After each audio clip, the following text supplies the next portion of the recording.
ಸಂಪೂರ್ಣ ನೋಡಿಲ್ಲ, ಯಾಕಂದ್ರೆ ನಡೀತಾ ಇದೆ. ನಮ್ ಸ್ವಲ್ಪ ಬೇರೆ ಪರ್ಸನಲ್ ಬಿಸ್ನೆಸ್ ಮೀಟ್ಗಳಿದ್ವು, ಪರ್ಸನಲ್ ಫ್ಯಾಮಿಲಿ ಜೊತೆ ಇದ್ದೆ. ಹಂಗಾಗಿ ಸ್ಲ್ಯಾಬ್ ಏನು ಇನ್ಕ್ರೀಸ್ ಆಗಿದ್ದಾರೆ. 7 ಲಕ್ಷ ಇರೋರಿಗೆ 12 ಲಕ್ಷವರೆಗೆ ಫ್ರೀ ಇದೆ, ಅದರಲ್ಲಿ ನಾಟ್ ಪೇ ಇನ್ಕಮ್ ಟ್ಯಾಕ್ಸ್ ಅಂತಕ್ಕಂಥದ್ದು. ಗಿಗ್ ಎಕಾನಮಿ ಬಗ್ಗೆ ಮಾತನಾಡಿದ್ದಾರೆ. ಇಂಥ ಹಲವಾರು ವಿಷಯಗಳು, ಅಗ್ರಿಕಲ್ಚರ್ ಯಾರು ಕಮರ್ಷಿಯಲ್ ಕ್ರಾಪ್ ಗ್ರೋವರ್ಸ್ ಇದ್ದಾರೆ ಅವ್ರ ಬಗ್ಗೆ ನಾವು ಫೋಕಸ್ ಮಾಡ್ತೀವಿ ಅಂತ ಈ ತರ ನಡೀತಾನೆ ಇದೆ. ಬಟ್ ಎಷ್ಟು ಮಟ್ಟಿಗೆ ಕಾರ್ಯರೂಪಕ್ಕೆ ಬರ್ತದೆ ಅದೆಲ್ಲ ಬಡ್ಜೆಟ್ ಆದ್ಮೇಲೆ ಮುಂದೆ ನೋಡೋಣ. ಆದ್ರೆ ಒಂದೇನಂತಂದ್ರೆ ಇದು 10 ವರ್ಷ ಸಂಪೂರ್ಣ ಅವಧಿ ಮುಗಿದ್ಬಿಟ್ಟಿದೆ ಬಿಜೆಪಿ ಸರ್ಕಾರದ್ದು. ಇದು ಒಂದು ಬ್ಲ್ಯಾಕ್ ಅಂಡ್ ವೈಟ್ ನಲ್ಲಿ ಜನಕ್ಕೆ ಅರ್ಥ ಆಗ್ತಕ್ಕಂಗೆ ಅವ್ರು ಬಂದು ಹೇಳ್ಬೇಕು.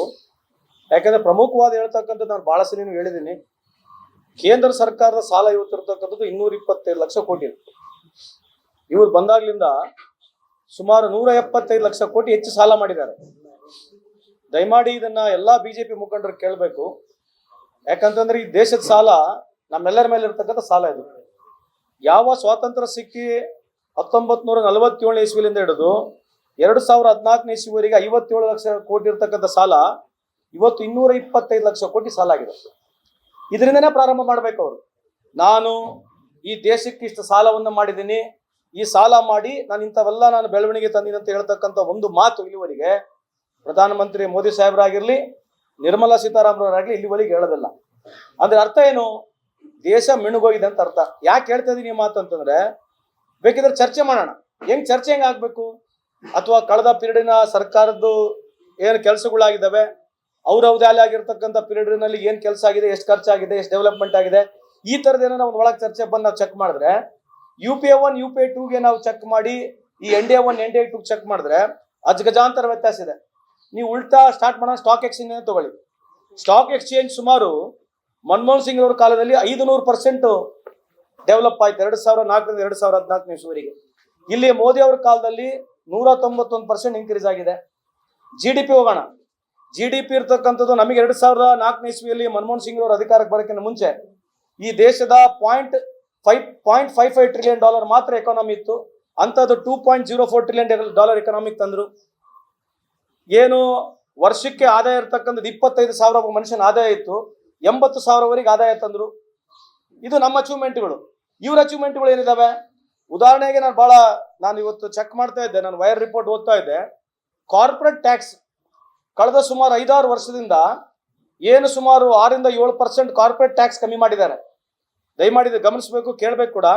6ರಿಂದ 7% ಕಾರ್ಪೊರೇಟ್ ಟ್ಯಾಕ್ಸ್ ಏನು ಕಮ್ಮಿ ಆಗಿದೆ, ಅದರಿಂದ ದೇಶಕ್ಕೆ 1.5 ಲಕ್ಷ ಕೋಟಿ ಆದಾಯ ನುಕ್ಸಾನಾಗಿದೆ. ದ ಕಾರ್ಪೊರೇಟ್ ಟ್ಯಾಕ್ಸ್ ಬೆನಿಫಿಟ್ಸ್ ಏನಿದೆ, ಇವತ್ತೇನಾಗಿದೆ, ಒಂದೊಂದು ಕಾರ್ಪೊರೇಟ್ ಕಟ್ತಕ್ಕಂಥ ಟ್ಯಾಕ್ಸ್ ನ ಕಮ್ಮಿ ಮಾಡೋದ್ರಿಂದ ಅವ್ರ ಶೇರ್ ವ್ಯಾಲ್ಯೂ ಜಾಸ್ತಿ ಆಗಿದೆ.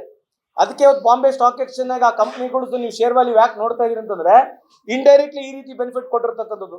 ಯಾರು ಕಾರ್ಪೊರೇಟ್ ನಲ್ಲಿ ಕಂಪ್ನಿಯಲ್ಲಿ ಕೆಲಸ ಮಾಡ್ತಾರೆ, ನಿಮ್ಮಂತವ್ರು ಯಾರು ಕೆಲಸ ಮಾಡ್ತೀವಿ, ನಮ್ ಟ್ಯಾಕ್ಸ್ ಕಾಂಟ್ರಿಬ್ಯೂಷನ್ ಜಾಸ್ತಿ ಆಗಿದೆ ಕಳೆದ 10 ವರ್ಷದಲ್ಲಿ. ಯಾರು ಕಂಪ್ನಿಗಳಲ್ಲಿ ಕೆಲಸ ಮಾಡ್ತಾ ಇದಾರೆ ಅವರು ಟ್ಯಾಕ್ಸ್ ಹೆಚ್ಚಳ ಆಗಿದೆ. ನಿಮ್ಮಂತವ್ರು, ನಿಮ್ಮ ಸಿಸ್ಟರ್, ನಮ್ಮ ಸಿಸ್ಟರ್, ನಮ್ಮ ಅಣ್ಣ ತಮ್ಮಂದ್ರು, ಅಕ್ಕ ತಂಗಿಯಂದ್ರು ಕಾರ್ಪೊರೇಟ್ ಕಂಪ್ನಿಗಳಲ್ಲಿ ಏನು ಕೆಲಸ ಮಾಡ್ತಾ ಇದಾರೆ ಅವರು ಟ್ಯಾಕ್ಸ್ ಜಾಸ್ತಿ ಆಗಿದೆ ವಿನ ಹೊರತು ಕಾರ್ಪೊರೇಟ್ ಟ್ಯಾಕ್ಸ್ ಇಂದ ನಮಗೆ ರೆವೆನ್ಯೂ ಜಾಸ್ತಿ ಆಗ್ತಿಲ್ಲ ಕೇಂದ್ರ ಸರ್ಕಾರಕ್ಕೆ. ವೈರ್ ಇರ್ತಕ್ಕಂಥ ರಿಪೋರ್ಟ್ ನಲ್ಲಿ ಸುಮಾರು 1.5 ಲಕ್ಷ ಕೋಟಿ ಅವರಿಗೆ ಆದಾಯ ಬೆನಿಫಿಟ್ ಆಗಿದೆ. ಬಿಕಾಸ್ 2014ಗೂ 2024ಗೆ ಟ್ಯಾಕ್ಸ್ ರಿಬೇಟ್ ಕೊಟ್ಟಿರ್ತಕ್ಕಂಥದ್ದು UPA ಸರ್ಕಾರ. ಒಂದು ಈ ಆಯ್ತು. ಮೊನ್ನೆ ಪಾರ್ಲಿಮೆಂಟ್ ಅಲ್ಲಿ ಇದ್ರ ಬಗ್ಗೆ ಪ್ರಶ್ನೆ ಕೇಳಿದ್ದಾರೆ, ನೀವು ಟ್ಯಾಕ್ಸ್ ರಿಬೇಟ್ ಕೊಟ್ಟಿದ್ದೀರಿ, ಉದ್ದೇಶ ಏನಂತಂದ್ರೆ, ಇಲ್ಲ ನಾವು ಟ್ಯಾಕ್ಸ್ ಕೊಟ್ಟಿರ್ತಕ್ಕಂಥ ಉದ್ದೇಶ ಇದು ಅವರಿಗೆ ಡಿವಿಡೆಂಡ್ ಅನ್ನ ಬರಬೇಕು, ಇಲ್ಲ ಹೆಚ್ಚಿನ ಮಟ್ಟದಲ್ಲಿ ಫ್ಯಾಕ್ಟರಿಗಳು ಬರಬೇಕು, ಎಂಪ್ಲಾಯ್ಮೆಂಟ್ ಬರಬೇಕೆಂಬ ಉದ್ದೇಶ ಉತ್ತರವನ್ನು ಕೊಟ್ಟಿದ್ದಾರೆ. ಇದಾಗಿದೆಯಾ? 8 ಲಕ್ಷ ಕೋಟಿ 10 ಲಕ್ಷ ಕೋಟಿ ಇವ್ರು ಲಾಭ ಮಾಡ್ಕೊಂಡಿದ್ದಾರೆ. ಓನ್ಲಿ ಡಿವಿಡೆಂಟ್ ಅನ್ನ ಕೊಡಬೇಕಿಲ್ಲ ಅವರಿಗೆ. Public listed company, private limited company, ಎಲ್ಲ ಕಂಪ್ನಿಗಳು ಇದಾವೆ. ಈ ಮತ್ತೆ ಆದಾಯ ಟ್ಯಾಕ್ಸ್ ರೂಪದಲ್ಲಿ ಹೋಗ್ಲಿರ್ತಕ್ಕಂಥ ಆದಾಯ ಡಿವಿಡೆಂಟ್ ಅನ್ನ ಕೊಡಬೇಕಾಗಿದೆ, ಕೊಟ್ಟಿದಾರ? ಇಂಥದ್ರ ಬಗ್ಗೆ ಏನಾರ ಚರ್ಚೆ ಮಾಡಂಗಿದ್ರೆ ಇದು ದೇಶಕ್ಕೆ ಅನುಕೂಲ ಆಗ್ತಕ್ಕಂಥ ಚರ್ಚೆ ಆಗಿದೆ. ಈ ಚರ್ಚೆಗಳಿಂದ ಮೂಲಭೂತ ಚರ್ಚೆಗಳು ಬರೋದಿಲ್ಲ, ಕಾಂಟ್ರವರ್ಸಿ ಚರ್ಚೆಗಳು ಹೋಗ್ತಾರೆ.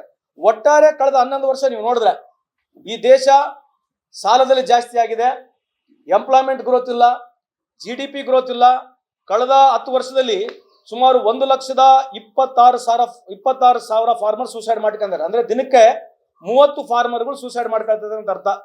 ಇವತ್ತು 70,000 ಹುಡುಗರು ಆತ್ಮಹತ್ಯೆ ಮಾಡ್ಕೊಂಡಿದ್ದಾರೆ. ಕಳೆದ 10 ವರ್ಷಕ್ಕೂ ಈ ವರ್ಷ 10 ವರ್ಷ ನೋಡಿದ್ರೆ 70% ಇನ್ಕ್ರೀಸ್ ಆಗಿದೆ. ಎಂಪ್ಲಾಯ್ಮೆಂಟ್ ಇಲ್ಲ, GDP ಇಲ್ಲ.